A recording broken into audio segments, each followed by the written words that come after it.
الحمدللہ رب العالمین والصلاة والسلام علی خاتم النبیین اما بعد فاعوذ باللہ من الشیطان الرجیم بسم اللہ الرحمن الرحیم الصلاة والسلام علیک یا رسول اللہ وعلی آلک واصحابک یا حبیب اللہ الصلاة والسلام علیک یا نبی اللہ وعلی آلک واصحابک یا نور اللہ۔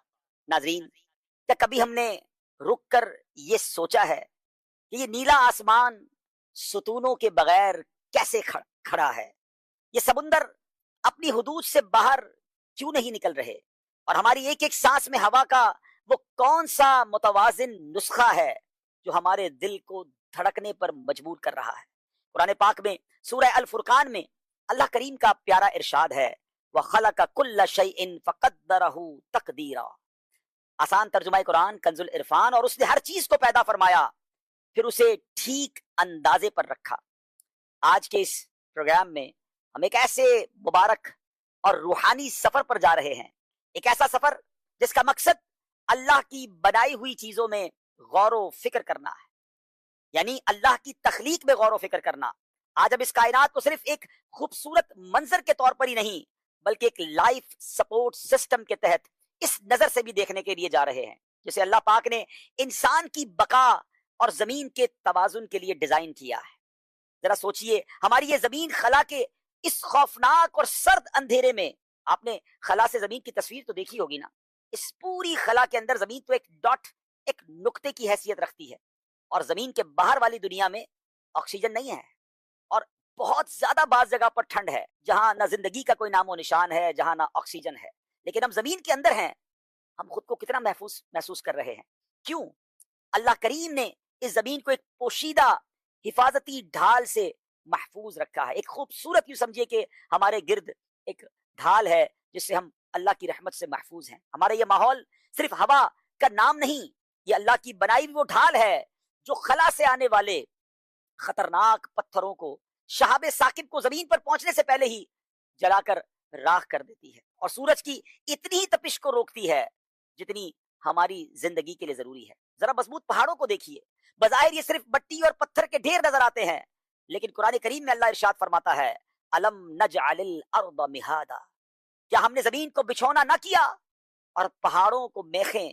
آج کی جدید سائنس یہ کہتی ہے کہ پہاڑوں کی جڑیں زمین کے اندر تک دھسی ہوئی ہیں جو زمین کی پلیٹوں کو ہلنے نہیں دیتی۔ اللہ نے ہمارے پیروں تلے اس زمین کو اس لیے جکڑ دیا کہ ہم سکون سے یہاں گھر بنا سکیں، زندگی گزار سکیں، زمین ہمارے بوجھ سے ڈگمگائے نہ۔ یہ کوئی اتفاق نہیں ہے، یہ اس رب کی کامل حکمت ہے جو کائنات کا نظام چلا رہا ہے۔ بات صرف آسمانوں اور پہاڑوں کی نہیں بلکہ اللہ کریم کی حکمت کے نظارے دنیا بھر میں بکھرے ہوئے ہیں۔ درخت کے ذرا چھوٹے سے پتے کو دیکھیے نا، وہ پتا ہر سیکنڈ میں خاموشی کے ساتھ ہم سب کے ساتھ ایک بھلائی کر رہا ہے۔ وہ ہمارے جسم سے نکلی ہوئی زہریلی کاربن ڈائی آکسائڈ کو جذب کر رہا ہے اور بدلے میں ہمیں وہ صاف آکسیجن دے رہا ہے جس سے ہم سانس لیتے ہیں۔ ہم درختوں کو وہ دیتے ہیں جو ان کی ضرورت ہے، اور وہ ہمیں وہ دیتے ہیں جو ہماری زندگی کی ضمانت ہے۔ اس خاموش اور خوبصورت پارٹنرشپ، خوبصورت شراکت داری کو کس نے ڈیزائن کیا؟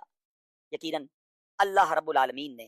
پانی کے اس نظام واٹر سائیکل کو دیکھیے جو بادلوں سے برستا ہے، مردہ زمین کو زندہ کرتا ہے، ہمارے لیے اناج اگاتا ہے، ندی نالوں سے ہوتا ہوا دوبارہ سمندروں میں جاتا ہے اور صاف ہو کر پھر بادل بن جاتا ہے۔ واٹ اے بیوٹیفل سائیکل، ذرا سوچئے تو صحیح۔ وہی تو ہے جو نظام ہستی چلا رہا ہے، وہی تو ہے جو نظام ہستی چلا رہا ہے۔ میرا خدا ہے جو رات کو دن اور دن کو رات بنا رہا ہے، میرا خدا ہے۔ ناظرین، آج قدرت کے اس نظام پر غور کرنا ہے، اور یہ غور کرنا بھی اللہ کی شان اور قدرت کو سمجھنے کے لیے ہے، تو یہ بھی عبادت، یہ بھی ثواب ہے۔ اللہ کا شکر ادا کرتے ہوئے، الحمدللہ، سبحان اللہ کہتے ہوئے آج اس سیگمنٹ کو آخر تک دیکھیے گا۔ بات کرتے ہیں ناظرین اللہ کی ایک بڑی پیاری مخلوق جس کو ہم چڑیا کہتے ہیں۔ اللہ اکبر۔ قرآن مجید فرقان حمید میں اللہ کریم ان پرندوں کے بارے میں کیا ارشاد فرماتا ہے؟ سبحان اللہ۔ فرمایا، اولم یروا الی الطیر فوقہم صافات ویقبضن ما یمسکہن الا الرحمن انہ بکل شیء بصیر۔ اور کیا انہوں نے اپنے اوپر پرندے نہ دیکھے، پر پھیلاتے اور سمیٹتے؟ انہیں کوئی نہیں روکتا سوا رحمان کے، بے شک وہ سب کچھ دیکھتا ہے۔ چڑیا کتنا پیارا، کتنا خوبصورت سا پرندہ ہے۔ یہ چھوٹا سا پرندہ اپنے نرم پروں، میٹھی آوازوں اور صبح کی چہچہاٹ سے انسان کو اللہ تعالیٰ کی قدرت یاد دلاتا ہے۔ ناظرین، چڑیا دنیا کے تقریباً ہر خطے میں پائی جاتی ہے۔ یہ چھوٹا پرندہ انسانوں کے گھروں، باغات اور کھیتوں اور شہروں کے آس پاس رہنا پسند کرتا ہے۔ چڑیا کی کئی اقسام ہیں، مگر سب سے عام جو قسم ہے وہ گھریلو چڑیا ہاؤس اسپیرو ہے۔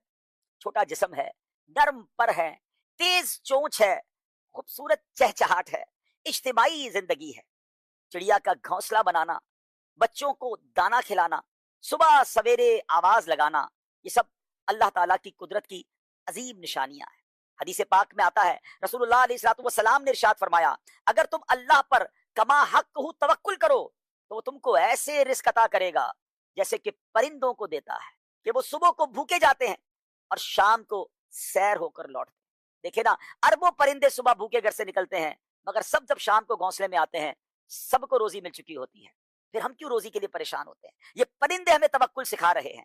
ناظرین، چڑیا کا فائدہ کیا ہے؟ ماہرین کہتے ہیں کہ چڑیا روزانہ بڑی تعداد میں نقصان دہ کیڑے کھاتی ہے، جس کی وجہ سے فصلیں محفوظ رہتی ہیں، بیماریوں میں کمی آتی ہے۔ یہ چھوٹے حشرات کھا کر قدرتی صفائی کا کام کرتی ہے۔ جی ہاں، ماحول کی صفائی کے لیے چڑیا کا بڑا کمال کا انداز ہے، اور سبحان اللہ، چڑیا فوڈ چین کا اہم حصہ ہے۔ اگر یہ ختم ہو جائے تو کئی دوسرے جانور بھی متاثر ہو جائیں گے۔ اگر دنیا سے چڑیا ختم ہو جائیں تو کیڑے مکوڑوں کی تعداد بڑھ سکتی ہے، فصلوں کو نقصان پہنچ سکتا ہے، ماحولیاتی توازن بگڑ سکتا ہے، فضا خاموش اور بے رونق ہو جائے گی۔ ماہرین کہتے ہیں کہ چڑیا ماحول کی صحت کا اشارہ دیتی ہے۔ دیکھیں نا، جن علاقوں میں صبح اٹھنے کے بعد چڑیوں کی چہچہاٹ سنائی دے تو ایک صحت مند ماحول کا احساس ہوتا ہے، فریشنس فیل ہوتی ہے، انسان اللہ اکبر نیچر کے قریب اپنے آپ کو محسوس کرتا ہے۔ چڑیا اب کئی شہروں میں اس کی آوازیں سنائی نہیں دے رہی، اس کی وجوہات بھی ہیں۔ درختوں کی کٹائی ہو رہی ہے، موبائل ٹاورز کی جو شعاعیں ہیں وہ انہیں ڈسٹرب کر رہی ہیں، شہروں میں اب گھونسلوں کے لیے ان کے پاس جگہ نہیں ہے۔ اگر آپ چاہتے ہیں کہ چہچہاٹ آپ کے قریب بھی آئے، پودے لگائیے، درخت بنائیے، انشاءاللہ یہ پرندے آپ کے قریب ہوں گے، یہ صحت مند آوازیں آپ کے قریب ہو جائیں گی۔ سائنس کہتی ہے، ریسرچ بتاتی ہے کہ چڑیا پالنے سے یا پرندوں کی محبت سے کیا فوائد ہوتے ہیں۔ ذہنی سکون ملتا ہے، اسٹریس کم ہوتا ہے، دل خوش رہتا ہے، انسان میں رحم دلی بڑھتی ہے۔ میرا اور آپ کا مذہب بھی رحم دلی، جانوروں کے ساتھ بھی رحم دلی کا درس دیتا ہے۔ نبی پاک علیہ الصلوۃ والسلام کا فرمان، رحم کرنے والوں پر اللہ تعالیٰ رحم کرتا ہے، تم زمین والوں پر رحم کرو، آسمان والا تم پر رحم کرے گا۔ یہ ننھی سی چڑیا جو ہے ہمیں اللہ تعالیٰ کی قدرت، رزق، محنت اور نظم کا، ڈسپلن کا سبق دیتی ہے۔ ذرا سوچئے نا، جو رب ایک چھوٹی چڑیا کو بھوکا نہیں سلاتا، وہ اپنے بندوں کو کیسے محروم رکھے گا؟ توکل کیجیے، چڑیا سے سیکھنا ہے۔ اب چلتے ہیں اس کائنات کے لیے ایک اور اہم ترین مخلوق، جی ہاں، micro architect of global agriculture, جی ہاں، لائف سپورٹ سسٹم کا سب سے بڑا شاہکار ایک ننھی سی مخلوق ہے۔ آپ حیران ہو جائیں گے، جسے سائنس کی زبان میں ایپس میلیفیرا یعنی ہنی بی، شہد کی مکھی کہا جاتا ہے نا حیرت انگیز بات کہ شہد کی مکھی اس کائنات کے لیے اتنی ضروری ہے۔ بظاہر یہ ایک معمولی سی اڑنے والی مکھی ہے، لیکن ماہرین ماحولیات اسے زمین کی کی سٹون سپیشیز کہتے ہیں، یعنی کی سٹون عمارت کی اس مرکزی اینٹ کو کہا جاتا ہے جس پر پوری عمارت کا دار و مدار ہوتا ہے۔ وہ اینٹ، پوری عمارت اس پہ کھڑی ہوتی ہے، اگر وہ اینٹ نکال لی جائے تو عمارت گر جاتی ہے۔ بالکل اسی طرح یہ مکھی ایک ایسی مخلوق ہے کہ جس کے بغیر کرۂ ارض کا پورا زرعی اور غذائی نظام مفلوج ہو کر رہ جائے گا۔ ہے نا حیرت انگیز بات؟ ذرا سنتے جائیے، میرے رب کے قدرت کے نظام پر غور کرتے جائیے اور سبحان اللہ کہتے جائیے۔ جدید سائنسی ریسرچ اور اقوام متحدہ کے ادارے FAO کے اعداد و شمار کے مطابق انسان روز مرہ زندگی میں جو غذا کھاتا ہے، چاہے وہ پھل ہو، سبزیاں ہوں یا اناج، اس کا 1/3، 1/3، یعنی ہر 3 میں سے 1 نوالا جو آپ کھاتے ہیں نا، ان شہد کی مکھیوں کی محنت کا مرہون منت ہے۔ Again it's amazing. ہم تو سمجھتے شہد کی مکھیاں شہد بناتی ہیں، ہمارے نوالوں سے، ہماری غذا سے، ہمارے اس پورے اسٹرکچر سے اس کا کیا تعلق ہے؟ اب ذرا سمجھیے گا. ایک سائنسی اصطلاح ہے، سائنٹیفک ٹرمینالوجی ہے، کراس پالینیشن. ہمارے عام اسلامی بھائیوں کے لیے سمجھنے کے لیے کہ پودوں اور درختوں میں بھی ہماری طرح نسل بڑھانے کا ایک نظام ہوتا ہے. جب تک نر پودے کے باریک ذرات پولن مادہ پودے تک نہ پہنچے، تب تک نہ پھول کھلتا ہے، نہ پھل بنتا ہے، اور نیا بیج پیدا ہوتا ہے. پودے خود چل کر ایک دوسرے کے پاس تو نہیں جا سکتے نا. تو اللہ رب العالمین نے ان کی نسل بڑھانے کے لیے، انہیں پھلدار بنانے کی ذمہ داری اس ننھی مکھی کو سونپی ہے. جب یہ مکھی ایک پھول پر بیٹھتی ہے اور وہ ذرات اس کے پروں سے چپک جاتے ہیں، ٹانگوں سے چپک جاتے ہیں، جب یہ دوسرے پھول پر جاتی ہے تو وہ ذرات وہاں منتقل ہو جاتے ہیں. سبحان اللہ. اسی عمل کو سائنسدان کراس پالینیشن کہتے ہیں. اگر یہ مکھیاں جو ہیں پودوں میں یہ تولید کا عمل بند کر دیں تو دنیا سے بایو ڈائیورسٹی یعنی حیاتیاتی تنوع، مختلف قسم کے پودے اور جانور ہمیشہ کے لیے ختم ہو جائیں، جنگلات سوکھ جائیں، اور زمین پر ایسا ہولناک قحط آئے کہ انسان دانے دانے کو ترس جائے. سبحان اللہ. ان کا نظام زندگی اتنا سفسٹیکیٹڈ، حیرت انگیز حد تک پیچیدہ ہے اور منظم ہے کہ یہ ایک سسٹم کے تحت کام کرتی ہیں. یعنی ایک ایسی سوسائٹی جہاں لاکھوں مکھیاں ایک ہی چھتے میں بغیر کسی پولیس، بغیر کسی قانون اور بغیر کسی آپسی تصادم اور مکمل امن و امان کے ساتھ مل جل کر رہتی ہیں. ان کی ملکہ کوئین بھی 24 گھنٹے میں 1500 سے 2000 انڈے دیتی ہے. کارکن مکھیاں جو ورکر بیز ہوتی ہیں، پورے ڈسپلن نظم و ضبط کے ساتھ میلوں دور جا کر پھولوں کا رس چوستی ہیں اور اپنے چھتے کا دفاع کرتی ہیں، واپس اپنی جگہ پر آ جاتی ہیں. آئیے اب قرآن مجید کے اس معجزے کو دیکھیں جو 1400 سال پہلے نازل ہوا، جب انسان کے پاس نہ مائکروسکوپ تھا، نہ ایکولوجی کا علم تھا. تب اللہ رب العالمین نے قرآن کریم میں اس مخلوق کے نام پر ایک پوری سورت نازل فرمائی جسے ہم سورہ نحل کہتے ہیں. اللہ کریم سورہ نحل کی آیت نمبر 68 اور 69 میں ارشاد فرماتا ہے، سبحان اللہ. اس کا ترجمہ ہے، اور تمہارے رب نے شہد کی مکھی کے دل میں یہ بات ڈال دی کہ پہاڑوں میں اور درختوں میں اور چھتوں میں گھر بناؤ، پھر ہر قسم کے پھلوں میں سے کھاؤ اور اپنے رب کے بنائے ہوئے نرم و آسان راستوں پر چلتی رہو. اس کے پیٹ سے پینے کی رنگ برنگی چیز نکلتی ہے، اس میں لوگوں کے لیے شفا ہے، بے شک اس میں غور و فکر کرنے والوں کے لیے نشانی ہے. پیارے اسلامی بھائیوں، اس آیت کے ایک ایک لفظ میں علم کے سمندر چھپے ہوئے ہیں. فرمایا فَاسْلُكِي سُبُلَ رَبِّكَ، یعنی اپنے رب کے بنائے ہوئے نرم و آسان راستوں پر چلتی رہو. یہ 1400 سال پہلے قرآن میں ریویل ہوا. آج سائنس نے مائکروسکوپ لگا کے ایک پراپر ریسرچ کر کے ہمیں یہ بتایا کہ جب کسی ایک مکھی کو دور دراز باغ میں پھول مل جاتے ہیں، پھولوں کا کوئی باغ مل جاتا ہے نا، تو وہ اپنے تمام کولیگز کو کیسے اطلاع دیتی ہے؟ وہ واپس اپنے چھتے پر آتی ہے، ایک مخصوص قسم کا رقص کرتی ہے، ایک ایسی حرکت کرتی ہے جس کے ذریعے مکھیوں کو سورج کے زاویے یعنی اینگل کے حساب سے باغ کا بالکل درست فاصلہ اور جیو لوکیشن بتاتی ہے. وہ لاکھوں راستوں میں سے بھٹکے بغیر اسی باغ تک پہنچتی ہیں، کیونکہ ان کے راستے ان کے رب نے آسان اور مقرر کر دیے. اللہ نے فرمایا نا، اپنے رب کے بنائے ہوئے نرم و آسان راستوں پر چلتی رہو. پھر فرمایا کہ اس کے پیٹ سے نکلنے والے مشروب میں انسانوں کے لیے بقا ہے. آج میڈیکل سائنس کی ثابت کرتی ہے کہ شہد ایک صرف میٹھا لیکوڈ نہیں ہے، بلکہ قدرتی اینٹی بیکٹیریل، جراثیم کش اور اینٹی آکسیڈنٹ دوا ہے جو انسانی مدافعت کے نظام کو مزید مضبوط کرتی ہے. ذرا سوچئے، ایک ادنا سی مکھی کو انجینئرنگ، جیومیٹری، نیویگیشن اور کیمسٹری کا یہ سب علم کس نے دیا؟ یہ اسی قادر مطلق کی ڈیوائن انجینئرنگ ہے جو ایک چھوٹی سی مکھی کے ذریعے پوری انسانیت کی بقا اور زمین کے حسن کو برقرار رکھے ہوئے ہے. ناظرین، اب تک تو صرف 2 پیاری مخلوقات کا ذکر ہوا ہے. سوچتے جائیے، میرے رب نے اس دنیا میں کسی چیز کو بیکار نہیں بنایا ہے. پیارے اسلامی بھائیوں، اب ایک اور بڑی کمال کی مخلوق کی طرف، ایک بڑی کمال کی، یہ سمجھیے کہ اللہ کی تخلیق کی طرف ہم چلتے ہیں، اور وہ ہے تپتے ہوئے صحرا کی طرف. ذرا چلتے ہیں جہاں دور دور تک پانی کا نامو نشان نہیں ہوتا، اور جہاں عام جانداروں کے لیے زندگی گزارنا بظاہر ناممکن معلوم ہوتا ہے. وہاں اللہ پاک کا ایک ایسا شاہکار موجود ہے جسے جدید سائنسدان لیونگ فورٹریس یعنی ایک چلتا پھرتا قلعہ کہتے ہیں. جی ہاں، میں بات کر رہا ہوں اونٹ کی، کیمل کی، جو دنیا کے خطرناک ایرڈ بایومس یعنی شدید گرم اور بنجر صحرائی ماحول کا سب سے بڑا نگران اور محافظ ہے۔ اگر ہم سائنسی نقطۂ نظر سے دیکھیں تو اونٹ کی جو جسمانی ساخت ہے یہ ایوولوشنری ایڈاپشن یعنی ماحول کے مطابق ڈھلنے کی اور تھرمو ریگولیشن کی معراج ہے۔ تھرمو ریگولیشن کا آسان مطلب کیا ہے کہ اپنے جسم کے اندرونی درجہ حرارت کو باہر کے شدید گرمی یا سردی کے درجہ حرارت سے ایڈجسٹ کر لینا، قابو کر لینا۔ جب صحرا کا درجہ حرارت جو ہے مور دین 50 ڈگری ہو جاتا ہے تو انسان اور دوسرے جانوروں کا خون ابلنے لگتا ہے، وہ ہلاک ہو سکتے ہیں۔ لیکن اللہ کریم نے کیمل کے اندر، اونٹ کے اندر ایک ایسا خودکار ایئر کنڈیشن فٹ کر دیا ہے کہ یہ اپنے جسم کا درجہ حرارت باہر کے ماحول کے حساب سے ایڈجسٹ کر لیتا ہے، اسے پسینہ تک نہیں آتا، اور اس سے اس کے جسم کا پانی جو ہے وہ ضائع ہونے سے بچ جاتا ہے۔ اللہ اکبر ہے میرے پیارے اسلامی بھائیو، ذرا غور کیجئے کہ اللہ کریم نے یہ کیسی تخلیق بنائی ہے۔ ایک اور حیرت انگیز بایولوجیکل ڈیزائن اس کے خون کے سرخ خلیات یعنی ریڈ بلڈ سیلز ہیں۔ کائنات کے تمام جو جانور ہیں نا ناظرین، ان کے بلڈ سیلز گول ہوتے ہیں، سرکل میں ہوتے ہیں، لیکن اونٹ یہ واحد جاندار ہے کہ اس کے بلڈ سیلز اوول شیپ میں ہوتے ہیں۔ اور اس کا فائدہ یہ ہوتا ہے کہ جب اونٹ کو مہینوں کے بعد پانی ملتا ہے تو یہ ایک وقت میں 100 سے 130 لیٹر پانی پی لیتا ہے۔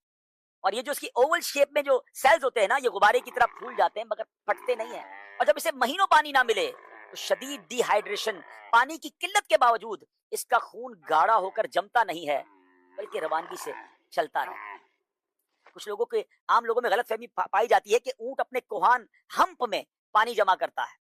یہ سائنسی طور پر غلط ہے۔ جدید ریسرچ بتاتی ہے کہ اس کا کوہان تو ایک چربی کا بڑا مجموعہ ہوتا ہے۔ اللہ پاک کی حکمت دیکھیے کہ اگر یہ چربی اونٹ کے باقی جسم میں پھیلی ہوتی تو یہ کمبل کا کام کرتی اور اونٹ اندر گرمی سے مر جاتا۔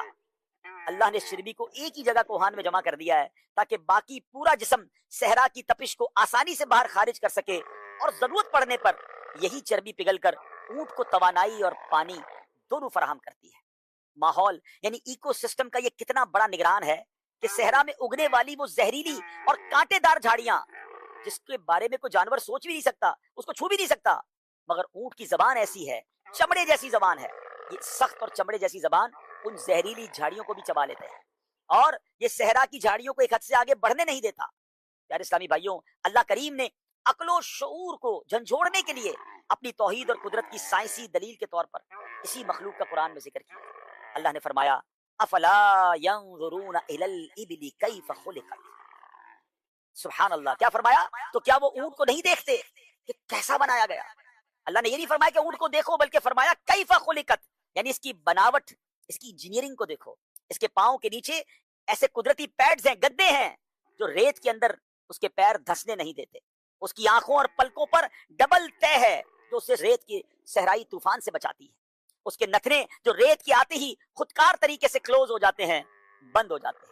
ایک ایسا جاندار جو کٹھن صحرائی ماحول کو انسان کے لیے مسخر کر دیتا ہے، کیا وہ کسی قادر مطلق کی ڈیوائن انجینئرنگ کے بغیر وجود میں آ سکتا ہے؟ یہ میرے رب کی رحمانیت ہے کہ اس نے صحرا کے اس قلعے کو انسان کی بقا کی سواری بنا دیا۔ اللہ اکبر۔ میرے پیارے اور محترم اسلامی بھائیوں، ذرا غور کیجئے، یہ اللہ کی کیسی شاندار تخلیق ہے۔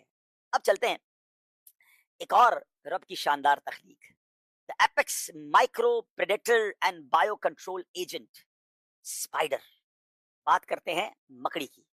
عام طور پر لوگ اس سے خوف کھاتے ہیں، دیکھ کر نظر انداز کر دیتے ہیں، لیکن سائنسی اور تاریخی اعتبار سے یہ مخلوق انسان کی بقا کی بہت بڑی خاموش محافظ ہے۔ مکڑی کس قدر عظیم مخلوق ہے کہ سائنسی ریسرچ اور ماحولیاتی اعداد و شمار کا جائزہ لیں تو مکڑی کے بارے میں ایک ایسی حقیقت سامنے آتی ہے جو عقل کو دنگ کر دیتی ہے۔ دنیا بھر کی مکڑیاں مل کر سالانہ 400 سے 800 ملین ٹن، جی ہاں 40 سے 80 کروڑ ٹن حشرات الارض یعنی انسیکٹس کو کھا جاتی ہے، کیڑے مکوڑوں کو کھا جاتی ہیں۔ اب ذرا غور کیجئے کہ یہ تو بایو کنٹرول ایجنٹ، دنیا کا سب سے بہترین حیاتیاتی نگران مکڑی کو کہا جاتا ہے۔ اس کا آسان مطلب یہ ہے کہ وہ جاندار جو کہ فصلوں کو تباہ کرنے والے جیسے ٹڈی دل ہے اور انسانوں میں بیماریں پھیلانے والے مچھر اور مکھیوں کی آبادی ایک مقررہ حد تک یہ مکڑی بڑھنے نہیں دیتی۔ اگر دنیا سے صرف چند مہینوں کے لیے مکڑیاں غائب ہو جائیں تو کیا ہوگا؟ کیڑوں مکوڑوں کی آبادی میں بے پناہ اضافہ ہو جائے گا جو ہماری ساری فصلیں چٹ کر جائیں گی، دنیا بھر میں قحط آ جائے گا اور ایسی ہولناک وبائیں پھیلیں گی کہ انسانی زندگی کا بقا خطرے میں پڑ جائے گا۔ ناظرین، یہ جو مکڑی کا جالا جو ہے نا، یہ پتہ کتنا کمال کا ہے کہ جسے سائنس کی دنیا میں اسپائڈر سلک کہا جاتا ہے، یہ جالا کوئی معمولی سوت معمولی دھاگا نہیں، بلکہ یہ مایا پروٹین سے بنا ہوا ایک بایولوجیکل معجزہ ہے۔ جدید فزکس کہتی ہے کہ اگر مکڑی کے جالے کے ریشے کو ایک پینسل جتنا موٹا کر دیا، یعنی جالے کو بنا بنا کے اتنا موٹا کر دیں کہ ایک پینسل جتنا موٹا ہو جائے، تو یہ مضبوطی فولاد میں اسٹیل سے بھی زیادہ طاقتور ہوگا اور نائلون سے زیادہ لچکدار ہوگا، جو اڑتے ہوئے بوئنگ 747 ایروپلین کو بھی روکنے کی صلاحیت رکھتا ہے۔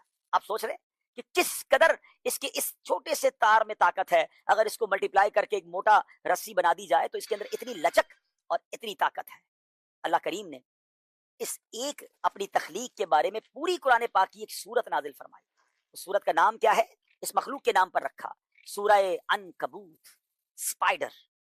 ذرا غور کیجئے، مادی طور پر مکڑی کا جالا ایک معمولی پھونک یا انگلی لگنے سے ٹوٹ جاتا ہے، لیکن اسی کمزور ترین گھر کی طاقت اور اللہ کی تدبیر کا اب ذرا معجزہ سنیے۔ جب تاریخ اسلام کا سب سے نازک موڑ آیا، ہجرت مدینہ کا سفر ہے، نبی پاک علیہ الصلوۃ والسلام اور آپ کے وفادار رفیق حضرت ابوبکر صدیق رضی اللہ تعالیٰ عنہ مکے کے ظالم کافروں سے بچتے ہوئے غار ثور میں پناہ گزین ہوئے، تو کافر تلواریں لے کر بالکل غار کے دہانے تک پہنچ گئے۔ اس وقت نہ وہاں کوئی فوج تھی، نہ کوئی لوہے کی دیوار، وہاں اللہ کے حکم سے ایک مکڑی نے غار کے منہ پر ایک جالا سا بن دیا۔ کفار مکہ نے جب غار کے منہ پر یہ جالا دیکھا تو انہوں نے عقل کے گھوڑے دوڑائے اور کہنے لگے کہ اگر انسان اندر گیا ہوتا، اگر اس غار میں کوئی انسان اندر گیا ہوتا تو یہ جالا ٹوٹ چکا ہوتا۔ وہ غار کے باہر کھڑے رہے لیکن اندر دیکھنے کی زحمت نہ کی اور وہیں سے ناکام لوٹ آئے۔ سبحان اللہ، ذرا غور کیجئے ناظرین، جس گھر کو قرآن نے دنیا کا سب سے کمزور گھر کہا، کائنات کے مالک نے اسی کمزور گھر سے تاریخ اسلام کی سب سے بڑی ہجرت کو تحفظ فراہم کیا اور کفر کی تمام عسکری طاقت کو ایک بکری کے تانے بانے سے شکست دے دی۔ جبھی تو ہم کہتے ہیں وہی تو ہے جو نظام ہستی چلا رہا ہے، میرا خدا ہے۔ ناظرین، ایک اور اللہ کی بڑی پیاری مخلوق، سبحان اللہ، ایک بلی بھی ہے جو اپنی وفاداری کی وجہ سے انسان کے بہت قریب سمجھی جاتی ہے۔ قرآن مجید فرقان حمید میں رب تعالیٰ ارشاد فرماتا ہے، وَمَا مِن دَابَّةٍ فِي الْأَرْضِ إِلَّا عَلَى اللَّهِ رِزْقُهَا، اور زمین پر چلنے والا کوئی جاندار ایسا نہیں جس کا رزق اللہ کے ذمہ کرم پر نہ ہو۔ یہ آیت ہمیں بتاتی ہے کہ ہر مخلوق اللہ تعالیٰ کی رحمت اور نظام کا حصہ ہے۔ بلی ایک گھریلو اور شکاری جانور ہے جو ہزاروں سال سے، جی ہاں 1000 ایئر سے انسانوں کے ساتھ ساتھ رہ رہی ہے۔ بلی کی خصوصیات کیا ہیں؟ نرم جسم ہے، تیز پنجے ہیں، رات میں دیکھنے کی صلاحیت ہے، اس کی تیز سماعت ہے، لسننگ پاور بڑا کمال کا ہے، صفائی پسند طبیعت ہے، خاموشی کے ساتھ شکار کرنے کی اس میں مہارت ہے۔ دنیا میں بلیوں کی کئی اقسام پائی جاتی ہیں، Persian cat, Siamese cat, Turkish Angora اور ڈومیسٹک کیٹ۔ بلی کی آنکھوں کی ساخت، رات میں دیکھنے کی طاقت اور توازن برقرار رکھنے کی صلاحیت، یہ اللہ تعالیٰ کی قدرت کا حیرت انگیز شاہکار ہے۔ اسلام میں بلی کے ساتھ نرمی اور محبت کا درس دیا گیا ہے۔ آپ جانتے ہیں کہ ایک بڑے مشہور صحابی ہیں حضرت ابو ہریرہ رضی اللہ تعالیٰ عنہ، ان کو بلیوں سے محبت تھی، اسی وجہ سے آپ کو ابو ہریرہ یعنی بلیوں والے کہا جاتا ہے۔ حضرین، بلی کا فائدہ کیا ہے؟ بلی کی وجہ سے پہلا فائدہ یہ کہ چوہوں پر کنٹرول، بلیاں قدرتی طور پر چوہوں کا شکار کرتی ہیں، اناج محفوظ رہتا ہے، بیماریوں میں کمی آتی ہے اور گھروں کی حفاظت ہوتی ہے۔ ایک اور ریسرچ یہ ہے کہ بلی پالنے سے سٹریس کم ہوتا ہے، اینزائٹی میں کمی آتی ہے، دل کو سکون ملتا ہے۔ بلی انسان کی کمپینین یعنی ساتھی بن جاتی ہے۔ بزرگ افراد، اکیلے رہنے والے افراد، ذہنی دباؤ کے مریض، یہ ان کی ساتھی بنتی ہے تو ان کے ریلیکسیشن ان کو فیل ہوتا ہے، ان کی گھبراہٹ میں، اینزائٹی میں کمی آتی ہے۔ اگر دنیا میں بلیاں نہ رہیں، دیکھیں کیسے ایک ایک چیز کی ضرورت ہے اس دنیا کو، فرمایا کہ اگر بلیاں نہ رہیں تو چوہوں کی تعداد بڑھ سکتی ہے، اناج اور خوراک کو نقصان پہنچ سکتا ہے، کئی بیماریاں پھیل سکتی ہیں، ماحولی توازن جو ہے یہ متاثر ہو سکتا ہے۔ اسلام اب ہمیں کیا سکھاتا ہے؟ یہ سکھاتا ہے کہ جانور صرف استعمال کے لیے نہیں ہے، یہ اللہ کی مخلوق ہیں، ان کی ہمیں قدر کرنی ہے۔ باتیں تو بہت ساری ہیں ناظرین، آخر میں ایک ایسی مخلوق جو سمندری مخلوق ہے اور یہ اللہ کی قدرت کا ایک ایسا نشان ہے، ایک ایسا شاہکار ہے کہ جب بھی اس کے بارے میں سنتے ہیں تو عقل حیران ہو جاتی ہے، اور وہ ہے ویل مچھلی۔ سبحان اللہ، اس کا عظیم جسم، طاقت، لمبے سفر اور سمندری نظام میں اس کا کردار انسان کو اللہ کی قدرت پر غور کرنے کی دعوت دیتا ہے۔ اللہ کریم نے قرآن مجید میں سمندر اور اس کی جو مچھلیاں ہیں، جو سمندری خوراک ہے، اس بارے میں کیا ارشاد فرمایا؟ پارہ نمبر 14 ہے، سورہ نحل، آیت نمبر 14 میں ارشاد ہوتا ہے، جس کا ترجمہ، آسان ترجمہ کنز العرفان ہے، اور وہی ہے جس نے سمندر تمہارے قابو میں دے دیے تاکہ تم اس میں سے تازہ گوشت کھاؤ، اور تم اس میں سے زیور نکالو جسے تم پہنتے ہو، اور تم اس میں کشتیوں کو دیکھتے ہو کہ پانی کو چیرتی ہوئی چلتی ہیں، اور اس لیے کہ تم اس کا فضل تلاش کرو اور تاکہ تم شکر ادا کرو۔ ویل مچھلی دراصل سمندر کی سب سے بڑی مخلوقات میں شمار کی جاتی ہے۔ سائنسی طور پر یہ مچھلی نہیں بلکہ سمندری دودھ پلانے والا جانور ہے، میرین میمل ہے۔ یہ ہوا میں سانس لیتی ہے، بچوں کو دودھ پلاتی ہے اور سمندر کی سطح پر آ کر سانس لیتی ہے۔ ویل کی کئی اقسام ہیں، جس میں بلو ویل سب سے بڑی ہے۔ اس کی لمبائی 30 میٹر، تقریباً 30 میٹر، اور 150 ٹن سے بھی زیادہ اس کا وزن ہو سکتا ہے۔ 150 ٹن یعنی 1000 کلو کا ایک ٹن ہوتا ہے، یہ تقریباً 1.5 لاکھ کلو وزن ہو گیا، یعنی پورا ایک بحری جہاز کا شاید جتنا وزن ہوتا ہے، اتنی وزنی ویل مچھلی بھی ہو سکتی ہے۔ ناظرین، یہ ہزاروں کلو میٹر کا سفر کرتی ہیں، اور بعض اقسام دنیا کی طویل ترین ہجرت کرنے والی مخلوقات میں شامل ہے۔ سائنس کے مطابق ویل مچھلی صرف ایک سمندری جانور ہی نہیں بلکہ سمندر کے پورے ماحولیاتی نظام، ایکو سسٹم کا ایک اہم حصہ ہے۔ ویل کا فائدہ کیا ہے؟ ویل سمندر میں غذائی اجزاء یعنی نیوٹرینٹس پھیلانے میں مدد دیتی ہے۔ اس کی حرکت اور اس کا جو فضلہ ہے سمندر کی سطح پر ایسی غذائیت پہنچاتا ہے جس سے ننھے سمندری پودے جو ہیں وہ بڑھتے ہیں۔ یہ پودے آکسیجن پیدا کرتے ہیں اور سمندر کے غذائی سلسلے کی بنیاد بنتے ہیں۔ ناظرین، ویل بعض مخلوقات کی آبادی کو متوازن رکھتی ہے اور سمندری حیات میں قدرتی نظام اور قدرتی نظم قائم کرنے میں مدد دیتی ہے۔ اگر ویل مچھلی نہ ہو تو پھر کیا ہوگا؟ اگر دنیا سے ویل مچھلی ختم ہو جائے، سمندری غذائی نظام متاثر ہو سکتا ہے، آکسیجن پیدا کرنے والے سمندری پودوں میں کمی آ سکتی ہے، کاربن جذب کرنے کی قدرتی صلاحیت کم ہو سکتی ہے، موسمیاتی تبدیلی کے مسائل بڑھ سکتے ہیں، کئی سمندری اسپیشیز جو ہیں، انواع جو ہیں، وہ متاثر ہو سکتی ہیں۔ یعنی ویل کا خاتمہ صرف ایک جانور کا خاتمہ نہیں بلکہ سمندری ماحول کے توازن کے لیے خطرہ ہو۔ دنیا میں ویل مچھلیاں ہیں کتنی؟ اس پر بھی ایک ریسرچ ہوئی ہے کہ ہمپ پیک ویل کی عالمی تعداد 80,000 سے 1,35,000 کے درمیان سمجھی جاتی ہے۔ کئی علاقوں میں اس کی تعداد اب بڑھتی جا رہی ہے۔ بلو ویل جو سب سے نایاب قسم ہے، اس کی تعداد تقریباً 10,000 سے 25,000 کے قریب بتائی جاتی ہے۔ بہرحال ناظرین، بہت ساری چیزیں میرے اور آپ کے آگے پیچھے ہیں، مگر ہر چیز کا کوئی مقصد ہے، اور سچی بات یہ ہے، یہ ساری دنیا، یہ سب کچھ رب نے پتہ ہے کس لیے بنایا ہے؟ یہ انسان کے لیے بنایا ہے۔ جی ہاں، ہمیں اشرف المخلوقات بنایا۔ یہ پرندے، یہ جانور، یہ چرند، یہ سمندر، یہ آسمان، یہ سب دیکھے نا، بنی نوع انسانی کی تو خدمت ہو رہی ہے۔ ان کے ذریعے اناج مل رہا ہے، بارش ہو رہی ہے تو پودے کھل رہے ہیں، سمندر ہمیں خوراک فراہم کر رہا ہے، ہمارے لیے خوبصورت ماحول بن رہا ہے، ہماری سٹریس لیول کو کم یہ پرندے کر رہے ہیں، جو چیزیں ہماری ضرورت کی نہیں پرندے سے صاف کر رہے ہیں۔ یہ سب کس لیے ہو رہا ہے؟ یہ سب آپ کے لیے ہو رہا ہے، انسان کے لیے ہو رہا ہے۔ اللہ نے سب کچھ انسان کے لیے بنایا، پھر انسان کس لیے بنایا؟ سبحان اللہ، بہت خوبصورت ایک سیئنگ ہے، ورڈنگز ہے کہ اے انسان، رب نے سب کچھ تیرے لیے بنایا اور تجھے اپنے لیے بنایا۔ اور یہی بات رب عز و جل نے قرآن میں ارشاد فرمائی، وما خلقت الجن والانس الا لیعبدون، یعنی ہم نے نہیں پیدا کیا انسان اور جنات کو مگر اپنی عبادت کے لیے۔ دنیا کی ہر چیز تو اپنا مقصد پورا کر رہی ہے، کیا میں اور آپ اپنا مقصد پورا کر رہے ہیں؟ جس لیے بنایا وہ مقصد ہم پورا کر رہے ہیں؟ غور کیجیے، شکر ادا کیجیے، ان نعمتوں کی قدر کیجیے۔ اپنے پینل کی طرف میں جاؤں گا، انشاءاللہ وہاں سے کچھ مزید مدری پھول حاصل کریں گے۔ میں نعت خواں اسلام بھائی سے گزارش کروں گا کہ حمد باری تعالیٰ، اللہ کی قدرت کے حوالے سے جب میں نے باتیں سنی ہیں تو 2-3 اشعار سنتے ہیں، اور پھر انشاءاللہ اگلی گفتگو انشاءاللہ اپنے اس اسٹیج پر جا کر جب اپنا چھپایا چڑیوں نے یہ ذکر سنایا، رات نے جب اپنا چھپایا چڑیوں نے یہ ذکر سنایا، نغمہ بار نسیم سحر ہے یا اللہ، اللہ یا اللہ اللہ یا اللہ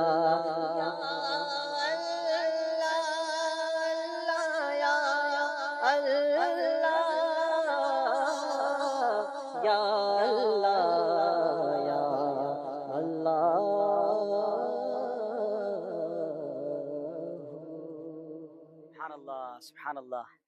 کیا کہے گی اسد بھائی؟ اتنی باتیں ہیں، اتنی ہاں چیزیں جی، ہیں. کمال ہے. اور جب آپ بیان کر رہے تھے تو تصور میں جب ہم جانتے ہیں، دیکھتے ہیں، تو واقعی وہی تو ہے جو نظام ہستی چلا رہا ہے. سبحان اللہ. کوئی تو ہے جو نظام ہستی چلا رہا ہے. کچھ بھی کہیں، یہ سب کچھ جس کا ڈیزائن کیا ہوا ہے، جس کا تخلیق کیا ہوا ہے، تو وہ اللہ کی ذات ہے. اور یہ سب نشانیاں اس لیے ہیں کہ ہم اس میں غور و فکر کریں. اور ماشاءاللہ آپ نے بڑی ڈیٹیل سے، بڑے خوبصورت انداز پر تحقیقی طور پر یہ بیان فرمایا. اور اس کا ایک اور پہلو یہ بھی ہے، ہم جو تصوف کو جن لوگوں نے کم پڑھا ہے یا جزوی طور پر پڑھا ہے، وہ یہ سمجھتے ہیں کہ تصوف صرف اخلاص، ریاکاری، حسد اور ان ٹاپکس پر جو کیا گیا کلام ہے اسی کا نام ہے، جبکہ ایسا نہیں. یہ بھی اس کا حصہ ہے، لیکن ہو سکتا ہے ناظرین میں سے ایک تعداد ہو جن کے لیے نئی بات ہو کہ تصوف کی فی زمانہ جو مشہور ترین کتاب ہے، اور ہمارے ماحول میں بھی جس کی بہت زیادہ ترغیب دی جاتی ہے، جس کے بارے میں امیر اہل سنت فرماتے ہیں کہ یہ کتاب انسان کو انسان بناتی ہے، امام غزالی کی کیمیہ سعادت. اس میں بقیہ جو معروف تصوف ہے وہ سب بعد میں ہے. سب سے جو پہلا چیپٹر ہے وہ ذات باری تعالیٰ کی پہچان کا ہے. اور اس کے اندر ایک مقولہ ہے کہ من عرف نفسہ فقد عرف ربہ، اور قرآن نے کہا وفی انفسکم. میں سب ناظرین کو کہوں گا، اب تو ٹائم اختتام کو ہے، کہ کیمیہ سعادت کا جو پہلا چیپٹر ہے یہ تقریباً 20-25 صفحات ہیں. اس کو پڑھ لیں، اور جو پڑھ چکے ہیں وہ ایک دفعہ دوبارہ پڑھیں. اور غور کرنے کی بات یہ ہے کہ جب شہد کی مکھی میں اتنا کمال ہے، جب ایک مچھلی میں اتنا کمال ہے، جب چڑیا میں اتنا کمال ہے، تو یہ سب کچھ جس انسان کے لیے ہے اور جس کے لیے رب عز و جل نے ارشاد فرمایا وَإِذْ قَالَ رَبُّكَ لِلْمَلَائِكَةِ إِنِّي جَاعِلٌ فِي الْأَرْضِ خلیفہ. اللہ کی صفات کا جو مظہر ہے وہ انسان ہے. اس انسان میں کیا کمال ہوگا؟ تو ہم نے تو یہ نہیں پڑھا، یعنی آپ نے جو آج بیان کیا ہزاروں کے لیے یہ سب باتیں نہیں ہوں گی، اور یہ اس 100% کا شاید 0.0001% بھی نہیں ہے جو بیان ہوا. اگر اس میں ہم غور کریں تو پھر ہم اللہ کی ذات پر اور کیا دلیل چاہیے، اور انسان کی عقل جو ہے وہ کیا تلاش کرے گی. اور یہ سب کچھ دیکھنے کے بعد رب کی محبت، اس کی معرفت اور یہ سب کچھ. اچھا، تصوف میں امام غزالی نے کلام فرمایا اور بزرگوں نے کلام فرمایا، تو مزے کی بات یہ ہے عبادت سے شروع ہوئے، فرض، واجب، مستحب، سنت، ان سب کو کرنا، یہ کرنا ہے، اس کو نہیں کرنا، یہ معروف ہے، یہ منکر ہے، سب کرنے کے بعد سارے تصوف کی جو انتہا ہے وہ کیا ہے؟ وہ اللہ کی معرفت ہے. یہ عبادت، یہ بندگی، یہ سب کچھ کیوں ہے؟ بلکہ انبیاء کرام میں جو مراتب کا درجہ ہے، تلک رسول فضلنا بعضهم علی بعض، کہ انبیاء میں بعض کو بعض پر فضیلت ہے. اس کے تفسیر میں یہ بیان کیا کہ جو نبی زیادہ فضیلت والا ہے اس کی ایک وجہ یہ ہے کہ وہ رب کی زیادہ معرفت والا ہے. اور امام الانبیاء تمام انبیاء میں سب سے زیادہ اپنے رب کی معرفت رکھنے والے ہیں. تو انسانوں میں بھی جو انسان اپنے رب کی جتنی زیادہ معرفت رکھنے والا ہے وہی سب سے باحوصلہ، بلند ہے، اور اس کی قربت جو اللہ کی بارگاہ میں زیادہ ہے. تو یہ سارا موضوع بڑا طویل ہے، لیکن ہمیں اپنے دھندوں سے، اپنی روزمرہ کی مصروفیات سے کب یہ فرصت ہے کہ ہم ان ٹاپکس کو بھی پڑھیں. اچھا، جو پڑھتے ہیں اس میں ایک بدقسمتی یہ ہے کہ وہ پڑھ کے کہیں اور نکل جاتے ہیں. بھائی سائنس کو پڑھیں تو واللہ سائنس پڑھ کے آپ رب کے قریب ہو سکتے ہیں، جبکہ اس کو پڑھنے کا آپ کا نظریہ ٹھیک ہو، آپ کی بنیاد ٹھیک ہو، ایمان کی آنکھ ہو، عشق رسول ہو، علم دین کی ساتھ میں تڑکا لگا ہوا ہو، اس کی بنیاد ہو. تو سائنس ہی جتنا آپ نے بیان فرمایا سب سائنس ہے. تو سائنس سے بڑھ کر اور کیا چیز آپ کو رب کے قریب کرے گی؟ کیونکہ دنیا کی ساری سائنس، پوری دنیا کی کوئی بھی آپ کیمسٹری لے لیں، بایولوجی لے لیں، یہ جو اب ارضیات ہے، جغرافیہ ہے، جو بھی ساری چیزیں ہیں، ان سب کا اینڈ کیا ہے؟ سائنس کا دعویٰ یہ ہے practical knowledge of any thing is called science. تجرباتی علم ہے کہ وہ کوئی تجربہ کرتے ہیں اور اس کے بعد کسی نتیجے پہ پہنچتے ہیں. بھائی یہ تجربہ کیا اس نتیجے پر پہنچے؟ ان سب تجربات کے پیچھے کوئی بھی سائنسدان یہ دعویٰ نہیں کرتا کہ میں نے جو کر لیا that is the and of the world. وہ آخر میں لکھتا ہے کہ یہ وہ تھا جو میرے تجربے سے گزرا، ہو سکتا ہے میرے بعد آنے والا کوئی نئی تحقیق کرے اور تحقیقات تبدیل ہوتی ہیں، لیکن کمال ہے دنیا کی واحد کتاب ہے جو کہتی ہے الف لام میم ذالک الکتاب لا ریب فیہ، کیا بات، یعنی یہ وہ دنیا کی واحد کتاب ہے جو دعویٰ کرتی ہے ہاں، اور اپنے دعوے میں سچی ہے کہ اس میں کوئی شک ہی نہیں ہے۔ تو ساری سائنس پڑھ کر آپ جس نتیجے پہ پہنچیں گے، اگر ایمان کی نظر سے، اعتقاد کی نظر سے پڑھیں گے، آپ اپنے رب کے زیادہ بات، قریب ہوں گے۔ کیا تو آج کے دن جانوروں کا، پرندوں کا ایک اور نظریہ لے کر جائیں، ایک اور جو زاویہ نظر ہے وہ لے کے جائیں، ڈائیورسٹی لے کے جائیں، اور آج کے بعد جب بھی کچھ پڑھیں تو یہ نظریہ ہو کہ یہ سب میرے رب کی قدرت سے۔ کیا بات ہے، اسلام کی طرف بلانے کا وہ لوگ جو بدقسمتی سے اللہ کی ایگزسٹنس پر، یعنی ماد اللہ، اللہ ہے کہ نہیں اس پر ڈبیٹ کر رہے ہوتے ہیں، اپنے ایمان کا جو ہے وہ ایمان کو کھو رہے ہوتے ہیں، ان سب کو بھی دعوت دیتے ہیں کہ ذرا دیکھیں نا یہ کائنات جس نے بنائی ہے اور ایک ایک چیز کا جو نظام ہے۔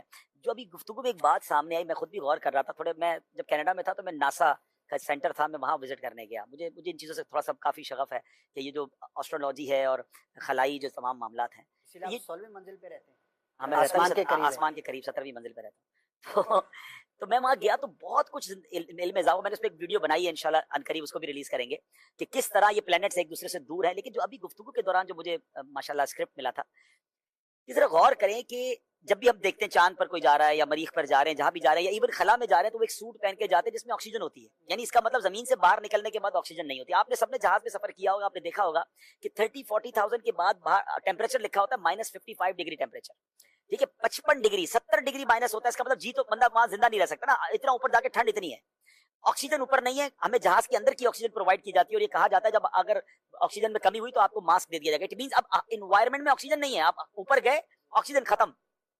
اور جب ہم اس پوری کائنات میں زمین کو دیکھتے ہیں تو ایک چھوٹا سا نقطہ ہے جو موو کر رہا ہے یا زمین کے گر چلیں جو بھی موومنٹ ہو رہی ہے، اس موومنٹ کے دوران ایسی کون سی ڈھال ہے جو اس ہماری آکسیجن کو باہر نہیں نکلنے دے رہی اور باہر کی چیزوں کو اندر نہیں آنے دے رہی، یعنی باہر بہت سردی ہے وہ یہاں نہیں آ رہی تاکہ ہم ایزی رہیں، اور پھر ہماری جو آکسیجن اور ہماری جو چیزیں وہ باہر نہیں جا رہی، باہر کی چیزیں ہم سے ٹکرا نہیں رہی، یعنی ایک سیارہ اللہ نہ کرے ٹکرا جائے تو دنیا تو ختم ہو جانا ہے، ہم سے بڑے بڑے سیارے ہیں، لیکن سب چیزیں اپنے ایک پیرائے میں، اپنے ایک ربط کے ساتھ، ایک ڈسپلن کے ساتھ چل رہی ہیں، اور اس زمین پہ بسنے والے سبحان اللہ زندگی گزار رہے ہیں۔ یہی اگر سائنس کو پڑھنے والے غور کریں تو کون ہے جس نے نظام بنایا؟ اللہ اکبر۔ 15 ملین سینٹی گریڈ سورج کی تپش ہے، ٹھیک ہے، اور کچھ سیارے وہ ہیں، اسد بھائی میں نے اس ناسا کے سینٹر میں وزٹ کیا کہ جو 250-300 ڈگری جن پہ گرمی ہے اس وقت، یعنی کچھ سیاروں پر -200 ہے اور کچھ سیاروں پر +200 ہے۔ آپ کو یہ پتا ہے کہ ہماری زمین کا ایوریج پورے سال کا سینٹی گریڈ کیا ہے؟ +50، 15 ڈگری ٹیمپریچر ہے پوری دنیا کی زمین کا، ایک ایوریج اگر نکالا جائے، کیونکہ کہیں ٹھنڈ ہوتی ہے کہیں برف ہے، لیکن یہ وہ ٹیمپریچر ہے جو ہماری باڈی قبول کر سکتی ہے، بیلنسڈ ہے۔ ہم 15 ڈگری کے ایوریج پلانٹ پہ رہ رہے ہیں، اور دنیا میں ایسے پلانٹ ہیں جو -200 ڈگری بھی ہیں اور ایسے پلانٹ بھی ہیں جو +200 بھی ہیں، جہاں نہ وہاں زندگی ممکن ہے نہ وہاں زندگی ممکن ہے۔ اللہ نے اس زمین کو ایسے بنایا کیونکہ یہ اشرف المخلوقات یہاں رہتی ہے، یا نبی پاک جلوہ فرمائے، یہاں اللہ کا گھر ہے، تو سبحان اللہ بالکل غور کرتے جائیں تو اللہ کی محبت اور بڑھتی ہے، اللہ کی قدرت میں اور بندہ غور کرے اور ایمان مضبوط کرتا جائے۔ لاسٹ ورڈنگز ہمیں کرنے ہیں انشاءاللہ۔ راشد بھائی آپ کچھ فرمانا چاہیں گے؟ جی، اللہ تبارک و تعالیٰ کی عظمت و شان کے قربان، اللہ تبارک و تعالیٰ نے اس کائنات کو کریٹ کیا اور ہر چیز کو اندازے کے مطابق بنایا ہے، جیسے کہ آپ نے بھی اپنی گفتگو کے دوران ایک آیت مبارکہ پڑھی۔ میں ایک آیت کا جز پڑھنا چاہوں گا، سورہ نمل میں اللہ تبارک و تعالیٰ نے اپنا تعارف بیان فرمایا کہ الذی اتقن کل شیء، اس کا ترجمہ یہ بنتا ہے کہ اللہ تبارک و تعالیٰ نے ہر شے حکمت کے ساتھ بنائی۔ اور سورہ فرقان میں رب تبارک و تعالیٰ فرماتا ہے وَخَلَقَ كُلَّ شَيْءٍ، اللہ نے ہر شے پیدا کی، صرف کریٹ نہیں کی، اگلا کام کیا ہے فَقَدَّرَهُ تَقْدِيرًا، اور ہر چیز کو اس کے اندازے کے مطابق رکھا۔ تو اس کائنات میں جو بھی نظام چل رہا ہے اس کا بالکل ایک ترتیب کے ساتھ، ایک نظم اور نسق کے ساتھ چلنا یہ بتا رہا ہے کہ اس کے پیچھے کوئی ایک پاور ہے جس نے اس کو کریٹ کیا ہے، کیونکہ ہم دنیاوی تجربات اور مشاہدات میں بھی دیکھتے ہیں کہ جو چیزیں حادثاتی طور پر ہوتی ہیں ان میں نظم نہیں ہوتا، بگاڑ ہوتا ہے۔ حادثے کی صورت میں جو چیز ہوگی وہ اس میں بیوٹی نہیں ہوگی، وہ میننگ فل نہیں ہوگی۔ اچھا، بلکہ اگر راشد بھائی ایک تو حادثاتی کہا تو یہ جاتا نا کہ خود بخود بن گئی دنیا، معاذ اللہ، میں کہتا ہوں اگر کسی نے انسان نے بھی بنائی ہو نا، دنیا کی بڑی سے بڑی کسی نے بنائی ہو تو اس کی بھی ایک لمٹ ہے، وہ ایک جگہ پر آ کر ایکسپائر ہو جائے گی، اس کے اندر خامی آ جائے گی، اس کے اندر پلان بی بنانا پڑے گا، مگر یہ ہزاروں سال سے لاکھوں سال سے دنیا چل رہی ہے اور کائنات چل رہی ہے اور چل ہی رہی ہے۔ قرآن مجید میں اس چیز کو جا بجا ذکر کیا گیا کہ یہ جو زمین و آسمان ہے اور سورج کا اور چاند کا پورا ایک سلسلہ ہے، پھر دن رات کا آنا، موسم کا آنا، تو یہ نظام کا اس ترتیب کے ساتھ چلنا بتا رہا ہے کہ اس کے پیچھے کوئی اور ہے. اچھا سائنس کو جب بیان کیا جاتا ہے تو بعض لوگوں کی یہ سوچ ہوتی ہے یا وہ یہ سوچ دینے کی کوشش کرتے ہیں کہ اسلام اور سائنس ایک دوسرے کے اگینسٹ ہیں, ان میں کوئی کنٹرڈکشن ہے, حالانکہ ایسا نہیں ہے. مسئلہ یہ ہے کہ ہماری سوچ کا زاویہ درست نہیں ہوتا. ہم سائنس کی باتوں کو پڑھتے تو ہیں لیکن کس نظریے سے پڑھنا ہے. تو نبی کریم علیہ الصلوۃ والسلام نے صدیوں پہلے اس چیز کو بیان فرمایا کہ تم نے فکر کرنا ہے, غور کرنا ہے, تو کہاں کرنا ہے. اسلام, قرآن اور نبی کریم علیہ الصلوۃ والسلام کی تعلیمات غور و فکر کرنے سے, سوال کرنے سے روکتے نہیں ہیں, لیکن سوال کرنا کہاں ہے, کس کے بارے میں کرنا ہے, اور سوچنا کہاں ہے. آپ کا دائرہ اختیار اور دائرہ خیال کیا ہونا چاہیے. تو نبی کریم علیہ الصلوۃ والسلام کا یہ واضح فرمان ہے کہ تفکروا فی خلق اللہ, اللہ کی مخلوق میں, اللہ کی کریشن میں, اللہ تعالیٰ کی بنائی ہوئی چیزوں میں غور و فکر کرو. ولا تفکروا فی اللہ, اللہ کی ذات میں غور و فکر نہ کرنا, فتہلکوا کہ ہلاک ہو جاؤ گے. ہم دیکھتے ہیں کہ سائنس کو پڑھنے کے بعد جو لوگ اپنی محدود عقل اور محدود علم کے ذریعے اللہ تبارک و تعالیٰ کی ذات کو جج کرنے کی کوشش کرتے ہیں, اللہ کی ذات, اس کی صفات لامحدود ہیں, انسان کے وہم و گمان سے بھی ماوراء ہے. تو ہمیں اللہ تبارک و تعالیٰ کی مخلوقات میں غور و فکر کر کے اس تک پہنچنا ہے. اور جب سائنس کوئی دعویٰ کرتی ہے تو آپ دیکھیں کہ اب سائنس نے جو کچھ پروف کیا ہے, اس یونیورس میں جو کچھ بھی ہو رہا ہے, بہت ساری چیزیں ریویل ہوئی ہیں. تو آج سے 100-200 سال پہلے ان سائنسدانوں کو بھی ان چیزوں کا نہیں پتا تھا. تو کسی چیز کا ہمیں اس وقت علم نہیں ہے تو اس کا مطلب یہ نہیں کہ وہ چیز میننگ لیس ہے, اس کا کوئی مطلب نہیں ہے. 100 سال بعد اس کو ریویل کیا جائے گا. قرآن مجید میں اسی چیز کو بیان کیا گیا کہ وما اوتیتم من العلم الا قلیلا, اے بندو تمہیں جو علم دیا گیا ہے نا بہت تھوڑا ہے. کیا بات ہے, بہت خوبصورت بات ہوئی کہ ہمیں سائنس کو اگر پڑھنا بھی ہے تو اللہ کی مخلوق پر غور کر کے اللہ کی قدرت کو سمجھنا ہے, نہ کہ اللہ کی ذات کے لیے جو ہے وہ وسوسے دل میں پالنے ہیں. بہرحال ناظرین, امیزنگ, امید ہے معلومات آپ کو ملی ہوں گی. سلسلہ امید ہے آپ نے دیکھا. عید بنانی ہے, مدنی چینل کے ساتھ ہمیں اجازت دیجیے. صلو علی الحبیب صلی اللہ تعالی علی محمد.